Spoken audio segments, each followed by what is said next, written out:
de la palabra en esta mañana que tiene que ver precisamente a propósito de esta situación que nos ha tocado vivir, algo que la palabra del Señor nos dice.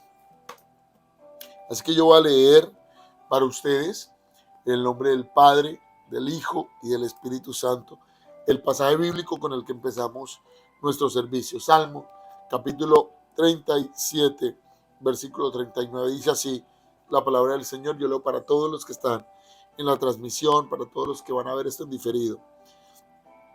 Pero la salvación de los justos es de Jehová, y Él es su fortaleza en el tiempo de la angustia. Jehová los ayudará y los librará, los libertará de los impíos y los salvará por cuanto en Él esperaron. El Señor bendiga esta palabra, la haga vida para nosotros, traiga bendición sobre nuestras vidas, traiga bendición sobre la vida de todos los que escuchen este mensaje y lo crean en su corazón. En el nombre poderoso de Jesús. Gracias te damos, Señor. Gracias, Señor. Aleluya. Amén. La salvación es del Señor. En Salmo 37, 39 es uno de esos salmos que cuando usted lo lee en su completud, Salmo 37, es como un shot de ánimo, es decir, es como una especie de inyección de fe a los que creemos en las promesas del Señor. Desde que usted lee, usted puede contar tranquilamente en el Salmo unas 16 promesas así por encimita, desde el versículo 1, que empieza: no te impacientes a causa de los malignos, ni tengas envidia de los que hacen iniquidad. Por allá en el 3, confía en Jehová y haz el bien y habitarás en la tierra que te apacentará. Por allá en el 5, encomienda a Jehová tu camino y confía en él y él hará, que es famosísimo además el versículo. Versículo 7, guarda silencio ante Jehová y espera en él. No te alteres con motivo del que prospera en su camino. Versículo 11, pero los mansos heredarán la tierra. 16, mejor es lo poco del justo que las riquezas de muchos pecadores, porque los brazos de los impíos. En el 18, conoce a Jehová en los días de los perfectos y la heredad de ellos será para siempre. Para el 22, porque los benditos de él heredarán la tierra. Es decir, cuando usted lee el Salmo 30, si usted alguna vez se encuentra en dificultad, lea el Salmo 37. Porque el Salmo 37 le va a usted a dar un shot de fe, un shot de promesas, una cantidad de promesas que eventualmente son para nosotros, que eventualmente son para los que en él creemos. Pero es muy interesante lo que nos dice el versículo que leímos ahorita, y específicamente me voy a enfocar en el versículo 39, que dice: pero la salvación de los justos es de Jehová, y él es su fortaleza en el tiempo de la angustia. Yo cuando leía esto, me quedaba una serie de preguntas. ¿Cómo así que la salvación de los justos es de Jehová y él es su fortaleza en el tiempo de la angustia? Yo decía, la salvación de los justos es de Jehová, los va a salvar. Pero después dice que él es su fortaleza en tiempo de la angustia. O sea que la salvación viene del Señor, pero no dice el versículo que te va a quitar la angustia. Lo que dice él es que él es tu fortaleza en el tiempo de la angustia. O sea que hay de parte del Señor una promesa de salvación, pero también hay una promesa en la cual no te saca de la angustia, sino que te fortalece en medio de ella. Entonces anduve buscando en los otros pasajes bíblicos de otras versiones de la Biblia, y yo leo mucho la Nueva Traducción Viviente, y sé que han denigrado mucho de la NBI, pero también la leo porque algunos pues afirman que quitaron algunos versículos, y comprobando te puedes dar cuenta que tal vez sea parcialmente cierto, pero el resto de la traducción está bastante clara respecto de cosas que para algunos que no están habituados a leer los códigos lingüísticos de la versión Reina Valera del 60, no entenderían. Y la NBI lo deja muy claro, pero la nueva traducción viviente dice algo muy interesante. Dice: el Señor rescata a los justos. Él es su fortaleza en tiempos de dificultad. Entonces la gramática cambia un poco, pero es porque la Reina Valera separa a la angustia de la salvación por un asunto de traducción. Pero la traducción viviente, digamos, lo deja junto, solo lo separa por un punto y coma. Dice: el Señor rescata a los justos. Sí, Él es su fortaleza en tiempos de dificultad. Pero la gramática aquí nos indica una cosa distinta. Nos indica que es que en tiempos de dificultad Él nos fortalece, pero no nos dejará perecer en esa dificultad. Y por esa razón voy a enfocar en estos dos aspectos de la palabra. En tiempos de dificultad el Señor siempre hará dos cosas a saber. Siempre hará dos cosas a saber. Cuando esté pasando por momentos de dificultad, de tristeza, de angustia, de dolor, de necesidad, Dios siempre hará dos cosas a saber. La primera, el Señor rescata a los justos. Vamos a tener en claro lo siguiente, amados hermanos. Jamás el Señor dejará en angustia a los justos. Usted puede estar pasando por momentos difíciles, por necesidad económica, por necesidad de salud, por necesidad laboral, puede estar pasando por una terrible y dolorosa situación familiar, puede estar pasando por un estado de ánimo que lo está golpeando durísimo, que lo está apabullando, puede estar sufriendo la traición de un familiar, de un amigo, de un socio, de una socia, de un compañero de trabajo, del jefe. La Biblia enseña que el Señor siempre rescata a los justos. Tú no perecerás en ese momento de angustia. Eso es lo que promete la Biblia. Las Sagradas Escrituras prometen de que los justos serán rescatados por el Señor. El Señor tiene perfecto cuidado sobre los... ¿Y quiénes son los justos? Los que han creído en Jesús. ¿Tú has creído en Jesús? Entonces tú eres de los justos. Y alguien dirá: pastor, no, lo que pasa es que yo sí creí en Jesús y creo en Jesús, pero yo he cometido muchos errores, he cometido muchos pecados, he cometido muchas faltas. Pues te voy a decir una cosa, que los justos no es que no se equivoquen, sino que cada vez que un justo se equivoca, lo que debe hacer el justo, lo que tiene que hacer el justo, cada que se equivoca, es ir a la presencia del Señor y decirle rapidito: Señor, me equivoqué, Señor, cometí un error, Señor, pequé, Señor, no estuvo bien. En ese momento de pecado, tú no dejas de ser justo si te arrepientes. En el momento de pecar, en el momento de equivocarte, tú puedes recuperar tu condición de justo si pides perdón. Y aunque hayas obrado con injusticia, si pides perdón honestamente, te apartas del pecado y procuras no repetirlo, Dios te justifica por la sangre de Jesús. Es que nosotros somos justificados por la sangre de Jesús.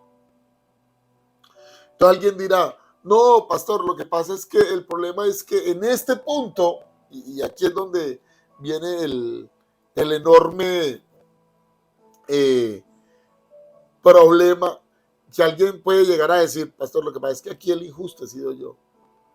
Yo fui el que traicioné, yo fui el que defraudé, yo fui el que lastimé, yo fui el que hice mal, yo fui el que hice males a otros, yo fui el que me equivoqué haciéndole mal a otro. Bueno, ¿quieres que el Señor te rescate de esa situación? La Biblia nos da una clave muy importante. Dice: si alguno tiene algo en contra de su hermano, si alguien es receptáculo también de que el hermano tenga en contra de él algo, dice la Biblia: deja tu ofrenda sobre el altar, reconcíliate con tu hermano y ven y trae tu ofrenda al altar. Y entonces alguien va a decir algo muy interesante: no, lo que pasa es que intenté disculparme con mi hermano y mi hermano no me perdonó. Ese es problema de tu hermano. Es problema de tu hermano. Tú, cada que tengas la posibilidad, la oportunidad de ir a ponerte a paz con tu hermano, hazlo. Hazlo. Pero si él no te lo permite, será un asunto de él con Dios. El asunto tuyo con Dios es que si quieres ser un justo, que ha de ser rescatado en la hora de la prueba, en el momento de la dificultad, ponte a paz con tu hermano. Dile, mi hermano, me equivoqué, perdóname. Hermano, no estuvo bien, perdóname. Hermano, lo hice mal, perdóname. Hermano, te defraudé, perdóname. Y no es te defraudé, perdón, no, es te defraudé, hice mal. ¿Cómo puedo resarcir este error? ¿Cómo puedo ayudar para que este error quede en el pasado? ¿Cómo puedo hacer para arreglar un poco del daño que hice con este mal? Y así tú serás un justo nuevamente. ¿Por qué? Porque hiciste lo que bien tenías por hacer, poder arreglar un poco de lo que dañaste. Y cuando tú haces eso, cuando tú vas y tratas de arreglar un poco de lo que dañaste, entonces tú te ubicas nuevamente en tu posición de justo. Para cuando tú estés pasando por momentos de angustia, para cuando tú estés pasando por momentos de dificultad, entonces esta palabra se cumple en ti. El Señor rescata a los justos. El Señor rescata a los justos. A los que han pasado momentos de angustia y están pasando momentos de dificultad, el Señor los rescata si esos justos han aceptado a Cristo en su corazón. Y si esos justos han hecho algo malo, se han equivocado, han cometido pecado, han cometido un error, entonces la Biblia enseña también que si esos justos se arrepintieren y vinieren al Señor, el Señor es fiel y justo para perdonar. Fiel y justo para perdonar. Y no solo te va a perdonar, sino que al hacerte nuevamente del grupo de los justos porque has obrado en justicia, serás digno, no por tu justicia, sino por el Señor, de ser rescatado en los momentos de angustia. Y por eso es que la palabra dice en Salmo capítulo 56, verso 3 al 4, dice, pero cuando tenga miedo, dice el salmista, en ti pondré mi confianza. Solo que cuando yo tengo miedo, pero tengo una cuenta pendiente, el miedo se apodera de mí. Cuando yo tengo miedo y he pecado y no he pedido perdón, el miedo se apodera de mí. Una de las formas más crueles del miedo a apoderarse de una persona es echarle en cara los errores que cometió. Es echarle en la cara los errores que no ha puesto a cuenta delante del altar de Dios.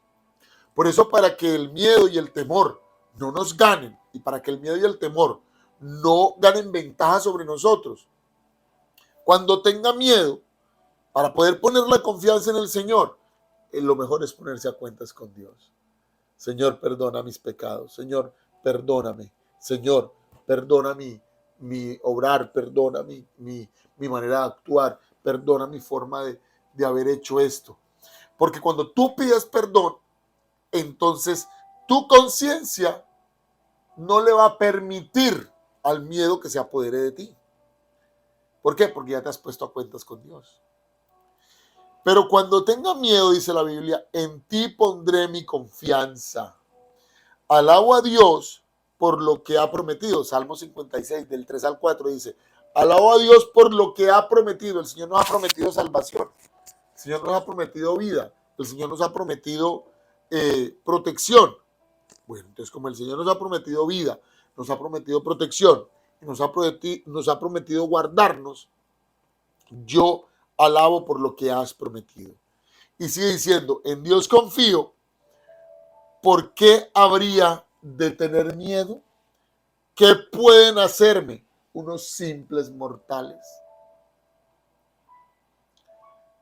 Si yo no salgo por allá donde están en sus disturbios, en sus cosas, guardadito en mi casa, voy a estar bien.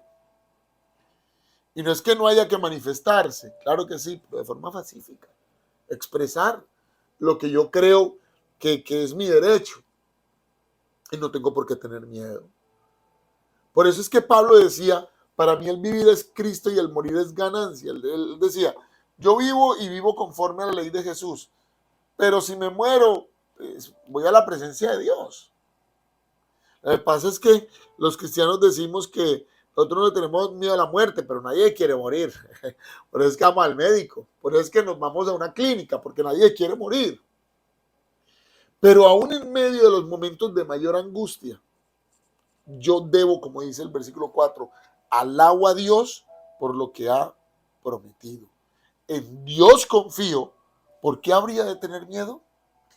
¿Qué pueden hacerme unos simples mortales? Un mortal no tiene, el único alcance que tiene el mortal sobre otro mortal es quitarle la vida. Y alguien dirá, ¿y le parece poco? Pues no me parece poco, pero es lo único que puede hacer. Nosotros, los hijos de Dios, los seres humanos, somos inmortales. Nuestra alma es inmortal. Y de aceptar a Cristo es inmortal para vivir en completa y eterna salvación. Porque el que no acepta a Cristo es inmortal, pero pasará su eternidad en otro lugar. Entonces, ¿qué puede hacerme un simple mortal? Mi vida, listo, perfecto, mi vida, pero la vida nuestra es tan importante mientras tenga un propósito aquí en la tierra. Y si el Señor permite que ya no la tengamos, es porque ya no teníamos propósitos acá, porque ya los habíamos cumplido, porque ya dice el número de nuestros días se había cumplido. Algunos tienen un ciclo más largo, otros tienen un ciclo más corto. Y es algo difícil de entender cuando son ciclos cortos, pero cada quien tiene su ciclo y cada quien con ese ciclo hace lo que el Señor le permita que haga. Y si se conecta con el propósito de Dios, tendrá el ciclo tan largo como para cumplirlo. Por lo demás, como dice el versículo 3 del Salmo 56, pero cuando tenga miedo, en ti pondré mi confianza. Alabo a Dios por lo que ha prometido, en Dios confío, porque habría de tener miedo. Que pueden hacerme unos simples mortales. Confiar en el Señor es la gloria de los justos, de los salvados. Y lo segundo que el Señor hace en tiempos de dificultad es lo que dice el versículo 39 en su segunda parte. Y Él es su fortaleza en tiempos de angustia. La Nueva Traducción Viviente dice, Él es su fortaleza en tiempos de dificultad. Es cierto, amados hermanos. Tal vez no tendremos en algunas circunstancias de nuestra vida la posibilidad de escindirnos, separarnos o simplemente deshacernos rápido de una dificultad. Además, el versículo habla claramente de que la salvación viene del Señor, pero que la fortaleza en tiempos de dificultad es el Señor también. Entonces, frente a eso, yo le voy a decir una cosa, amado hermano. Tal vez haya momentos en los que el Señor no nos retire la dificultad. Es su voluntad el que seamos atravesados por dificultades. Tal vez la permitirá, como la permitió en Job, como la permitió en el cautiverio del pueblo de Israel sobre los que eran justos, como la permitió en Jesús al llevarlo a la cruz, como la permitió en todos los apóstoles. El único que no murió martirizado fue Juan, que murió de muerte natural, pero aún así le tocó ir a Patmos, a una cárcel, y ser perseguido. Tal vez Dios no nos quite a nosotros la dificultad. Tal vez no nos permita que nos exindamos rápidamente de esa deuda, o nos exindamos rápidamente de esa enfermedad. Tal vez no permita que nuestro hijo o nuestra hija salga como pensamos que iba a salir, o viva como pensamos que iba a vivir. Tal vez no permita el Señor que ese negocio salga como pensamos que iba a salir. Tal vez no permita el Señor que perdamos ese dinero que no queríamos perder. Tal vez no permita el Señor darnos ese bien que pensábamos que nos iba a dar. Y tal vez no permita el Señor que tengamos situaciones en las que siempre salgamos victoriosos a la primera. Seguramente nos veremos compelidos a tener que enfrentar la dificultad. Nos veremos simplemente obligados a tener que darle la cara a ese momento difícil, a esa enfermedad. Tendremos que ir a hacernos esa quimioterapia. Sí. Tendremos que ir a ese examen y a la lectura de ese examen que no queríamos que nos leyeran. Tal vez tendríamos que enfrentarnos a tener que hacerle frente a circunstancias que no provocamos, porque nos tocó, porque estamos siendo afligidos. Pero dice la palabra que Él es nuestra fortaleza en tiempos de dificultad. Lo segundo que hace el Señor en estos momentos asiagos es que tal vez no podamos separarnos de los momentos de angustia, pero lo que sí hará es que nos va a dar una condición de fuerza que no pensábamos que teníamos. Nos va a dar una fuerza que pensábamos que no estaba dentro de nosotros. Nos va a dar la madurez para enfrentar aquello que creíamos que no íbamos a poder enfrentar. El Señor nos va a armar de las herramientas emocionales para enfrentarnos y que los demás digan, pero ¿qué es lo que hace este hombre? ¿Qué es lo que hace esta mujer? Que este problema tan grande y no lo derriba, no se da por vencido. Él es nuestra fortaleza en los tiempos de dificultad. Y otros dirán, no, pues, ¿cómo es posible? Por lo que dice Primera de Pedro, capítulo 5, verso 7. Dice, echando toda vuestra ansiedad sobre Él, porque Él tiene cuidado de vosotros. Hay ansiedades, dificultades, circunstancias difíciles y dolorosas que honestamente, desde nuestra perspectiva como humanos, no vamos a poder con ellas. No vamos a poder con ellas. Y no vamos a poder con ellas, ¿por qué? Porque son superiores a nuestras fuerzas humanas. Alguien puede creerse un Superman emocional y creer que no, a mí me pasa lo que sea y no. Por la noche lloramos. En oculto nos quejamos. O en público. Y tal vez esa circunstancia particularmente dolorosa, para la que no estábamos preparados, nos toca hacer de tripas corazón y echar hacia adelante con la vida, porque la vida sigue. Pero algo muy importante que nos enseña el versículo es que hay que echar nuestra ansiedad sobre Él. Hay ansiedades con las que nosotros no podemos, pero Dios siempre puede con la ansiedad con la que nosotros no podemos. Y alguien dirá, pastor, eso suena a palabras de cajón. Pueda, pero le voy a decir una cosa, es que es un ejercicio real. El ejercicio real es este. Coge esa ansiedad y entréguesela al Señor. Hay cosas que usted por mucho preocuparse no lo va a resolver. No lo va a resolver.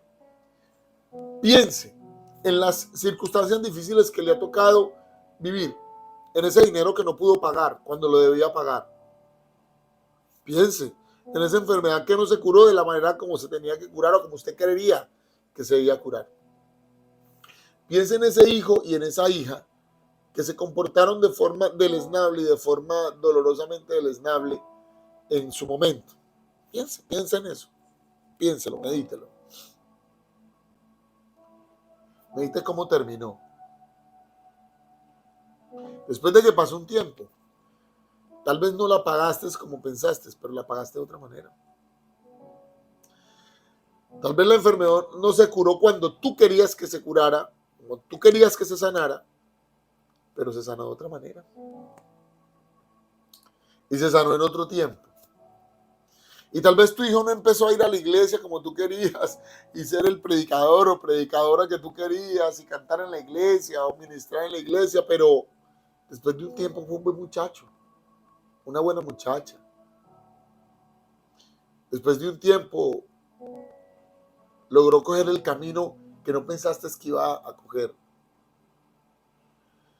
Si desde el principio hubieras entregado la preocupación que esa situación te generaba al Señor, hubieras recibido exactamente el mismo resultado, pero sin la preocupación que experimentaste. Es así. Te hubieras ahorrado toda la preocupación y a través de echarle la ansiedad al Señor, que Él puede llevarlas porque Él es todopoderoso, te hubieras librado de toda esa cantidad de problemas en tu cabeza, te hubieras librado de ellas. Si hubieras descansado desde el principio en el Señor. Pero primero te quejaste, primero golpeaste la pared, primero te molestaste, no voy a decir que yo no lo he hecho, claro que lo he hecho, pero solo después de haberme pasado muchas veces he venido a entender de muchas formas que ese león interno que tenemos, que se queja y que quiere destrozar todo cuando las cosas no salen como planean, es un león que finalmente tiene que ser domado ante la presencia del Señor, y que por mucho que te quejes, nada va a cambiar hasta que Dios no quiere que cambie. ¿Por qué? Por lo que dice el versículo. Él es tu fortaleza en tiempos de dificultad. Tal vez la dificultad no se va a ir, pero el Señor te va a fortalecer para que la soportes. ¿Por qué? Porque lo que dice el salmista lo aclara mucho el apóstol. Echando toda vuestra ansiedad sobre Él, porque Él tiene cuidado de vosotros. 1 de Pedro 5:7. Él tiene cuidado de nosotros. En medio de toda esta situación, Él tiene cuidado de nosotros. Y tal vez no el cuidado como lo esperábamos o como lo pretendíamos, pero cuidado. No pereceremos en esa situación. Todo esto pasará, pero su palabra no pasará. Y saldremos victoriosos y vencedores porque Él siempre ha permanecido y permanecerá fiel. Ese era el mensaje que te quería compartir el día de hoy. Y te repito el versículo: pero la salvación de los justos es de Jehová, y Él es su fortaleza en los tiempos de angustia. Oremos al Señor y digámosle: Señor, sé mi fortaleza en los tiempos de angustia. Cierra tus ojos allí donde estás. Todas las familias que están allá, cierren sus ojos y oren conmigo. Señor, gracias por tu amor, por tu bondad. Muchas gracias, Señor. Muchas gracias, Espíritu Santo. Gracias, oh Jesús, por llevar en la cruz, todopoderoso Señor, mis angustias, todas mis necesidades. Llevar en la cruz todas mis angustias, toda mi ansiedad. Sé que en la hora de la prueba me socorrerás, que en la hora de la prueba me librarás, que en la hora de la prueba me bendecirás. Que estás al cuidado de mis hijos, que estás al cuidado de mi economía, que estás al cuidado de mis proyectos, que estás al cuidado de mi familia, que estás al cuidado de la provisión, que estás al cuidado de todo lo que me circunda, de la hora oscura, que en la hora de la prueba tú estás al cuidado, Señor. Y que por mucho que el enemigo quiera destruirme, no irá más allá de donde tú lo permitas. Saber que tú tienes cuidado de mí me da paz, Señor, me da tranquilidad. Gracias, Dios mío, por guiarme como un avión que no ve nada y que se conecta a esa torre de control desde donde le dan todas las indicaciones, Señor. Tú eres mi torre de control. Cuando voy en un vuelo sin poder ver nada, Señor, tú eres la torre de control de mi vida, y sobre ti he hecho mis ansiedades, mis angustias. Muchas gracias, Señor. Gracias en el nombre de Jesús. Que tu presencia, Dios eterno, traiga tu bendición sobre mi vida, y que entienda que por mucho que me angustie, tú estás al control, sigues en el trono y me has bendecido. Muchas gracias, Señor. En el nombre de Jesús. Confieso, Dios mío, que estoy en paz, por esa paz que tú me das, Señor, que viene del cielo. Gracias por tu paz, por tu bendición, Señor. Muchas gracias porque no nos dejas, porque no estás, Dios mío, separado, porque no te has ido, porque no te alejas, sino que permaneces fiel, Señor. siempre fiel, Señor. Muchas gracias, presencia de Dios, por estar en medio nuestro. Muchas gracias, Espíritu Santo, en el nombre de Jesús. Amén. Y amén. Amén, amados hermanos y hermanas, a los que están acá en la transmisión de YouTube y a todos los que están también por Facebook. Dios les bendiga muchísimo. Les instamos a que vivan para Dios. Y si estás escuchando la transmisión, no es casualidad. Y no has aceptado al Señor Jesús, echa tus cargas sobre Él para que Él tenga cuidado de ti como un justo, como uno más de los justos. Y repite conmigo esta oración si quieres que Jesús entre a tu vida. Repite conmigo: Señor Jesús, te pido perdón por mis pecados. Escribe mi nombre en el libro de la vida. Obra en mí el milagro del nuevo nacimiento. Yo te recibo como mi Señor y Salvador. Si has repetido esta oración, has nacido de nuevo. Busca una congregación donde ir, donde asistir, donde enseñen la palabra. Y si estás en el Bajo Cauca, escríbenos al interno. Te diremos cómo visitarnos en el Auditorio El Renuevo para que vivas también la experiencia de estar con nosotros unánimes en el renuevo. Así despido la transmisión de YouTube. Dios les bendiga. Sigo con la transmisión acá